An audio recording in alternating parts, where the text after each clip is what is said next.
Today is February 2nd, 2022. It is Read Aloud Day. My name is Barbara Tibbetts, and I create scavenger hunts in books.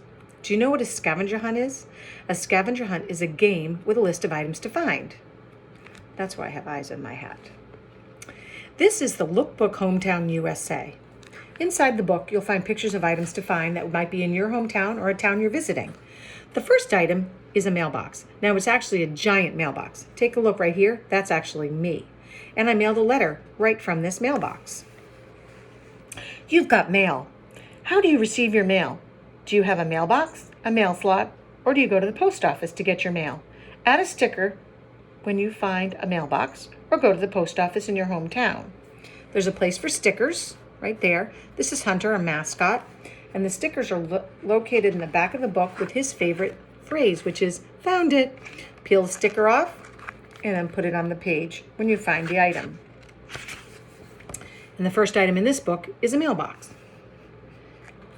Now I'm going to read to you from another book about delivering the mail. So Delivering Your Mail by Ann Owen and illustrated by Eric Thomas. Many people in your community have jobs helping others. What do mail carriers do? Mail carriers sort the mail and deliver it. So before the mail can get to your house, it has to be sorted as to where it's going to go. The mail carrier delivers letters and even birthday presents. Are you Susan? Mail carriers always make sure the mail gets to the right place. I have a feeling it's Susan's birthday. The mail carrier delivers your valentines. Will you make sure this gets to Grandma? Now there's a great idea. It's February, which is Valentine's Day on February 14th. Why don't you mail some valentines to your grandmother or an aunt or uncle or a friend and bring some to you? You might even get some valentines in the mail. A mail carrier drives a truck with a steering wheel on the same side as the curb. That's so he can get the mail delivered quickly without getting out of the mail truck and running around to the other side. Do you see in this picture there's a little dog in the corner? In our neighborhood that my kids grew up in, the dogs would get treats from the mailman. So they were always very happy to see the mailman. Mail carriers walk from house to house. Are there any letters for me? And store to store. A mail carrier drives through the snow and sometimes walks in the rain. That would be hard to be a mail carrier if it's snowing or raining. The mail carrier always follows a route. Do you ever notice that the mail carrier goes to certain houses before yours and then specific houses after yours? Because he always follows a route. Mail carriers go to homes in the city.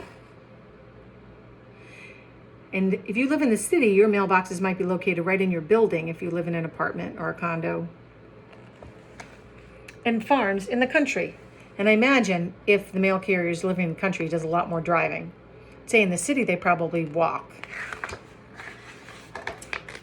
Everywhere, mail carriers deliver the mail. Even islands, which is where I live. I live on an island. And the mail actually has to go on a boat in a big truck, and then it gets to the post office and it's sorted there. And I actually don't have a mailbox.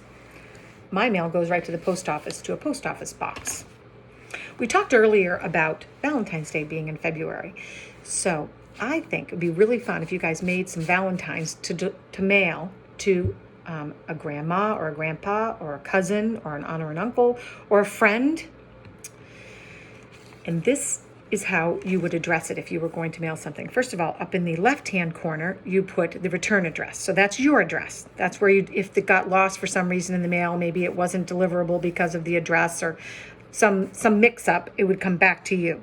And this one has, you put your name at the top, and I just put my company, the Lookbook, and I again said I have a post office box, and that's P and O for post office box. And then you put the number, and you put the town the state, and the zip code. And again, that's the return address way up here where you'd want it to come back to. So that would be your address. And then who you're going to send it to. And I'm actually sending it to myself here. But so you put the name at the top, Barbara Tibbetts, and then you put the number of the street or the building or whatever you're delivering it to, want it to go to, and then the road or the street. And then the last line has the town that it's going to, the state, and the zip code. And your parents can help you with the address, figuring out exactly how you would write that down and what the address is. But then you put a stamp up in the left-hand corner. And one thing that I found very interesting when I was a child was that when you're delivering mail, this post stamp can only be used once. Can you see these lines? So when I addressed mine and put the stamp on, there's no lines. But once it goes through the post office, you see that the postage stamp is marked with lines to show that it's been used. It also shows you where it came from too. That's what the stamp of the post office that it went through before it got to your house. I hope that you now take the time to make some valentines to send to some people that you care about or some people that might enjoy a letter in the mail, possibly a friend or your grandmother or your grandfather or a cousin. And I hope that you take a look around and listen as you learn. Happy hunting!